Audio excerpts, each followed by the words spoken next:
Sa malayong baryo ng Visayas, may isang pangalan na kinatatakutan hanggang ngayon, siya, si Maria Labu.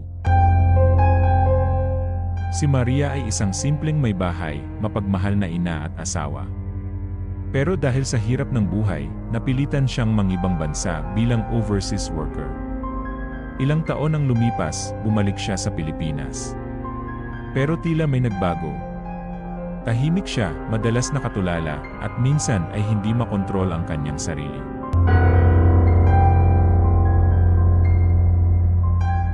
Mula noon, kumalat ang balita na si Maria ay naging aswang na may pagkahilig sa laman ng tao. Tinawag siyang Labu dahil sa pagkakataga sa kanyang mukha matapos siyang sugatan ng kanyang asawa nang tangkaing ipagtanggol ang kanilang pamilya.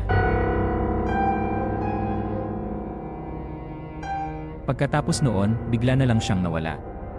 May nagsasabing tumakas siya sa bundok, may iba namang naniniwalang niligpit siya ng mga taga-baryo. Pero hanggang ngayon, sa mga baryo ng Iloilo at Capiz, may mga nagkukwento pa rin na may babaeng pag-alagala sa dilim, payat, may sugat sa mukha, at may mga matang gutom na gutom. Kaya ikaw huwag kang pag-alagala sa 10 oras ng gabi, baka makasalubong mo si Maria Labu.